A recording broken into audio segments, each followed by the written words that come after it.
continuing our journey into the heart of FileMaker, a fantastic relational database management system used by hundreds of thousands of businesses around the world.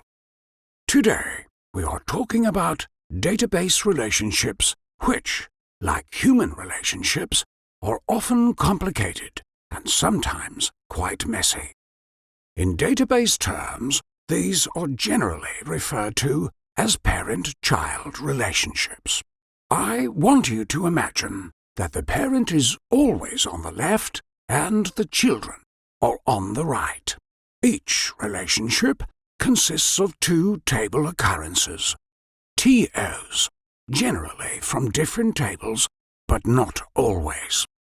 Those exceptions are referred to as self-joins, and we'll discuss those in another episode.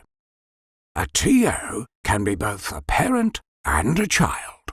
Let's say that our first TO is customers. That first TO can only ever be a parent. The customer has two invoices, so the two TOs are connected via the customer ID. Now, because each customer can have multiple invoices, the invoices TO is a child relationship because, as you know, one parent can have many children. The invoices TO is linked to an invoice items TO. And because each invoice can have many items, that is also a child relationship, making the invoices TO a child of customers and a parent of invoice items.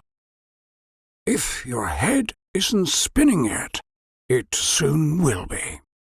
Let's take a quick look at the relationship graph, which is how everything is connected. Customers is connected to invoices, and invoices is connected to invoice items. The invoices table occurrence is a child of customers and a parent of invoice items, and all the connections are using what are referred to as primary keys, which are absolutely nothing to do with locks. We'll talk about primary keys in another episode. The invoice items TO also stores the customer ID in each item so that a direct connection to it can be made from the customer's table.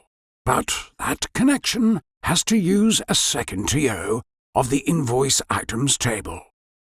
This relationship does not need the invoices table, although it might include it. And this is where context comes into play. Because if you are basing a calculation on the invoice items table and you reference the wrong invoice items TO, your calculation will not give you a result because it is out of context.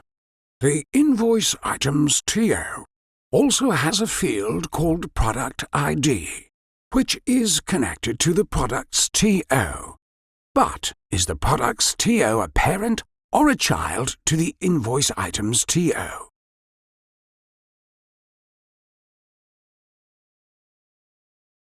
It's both.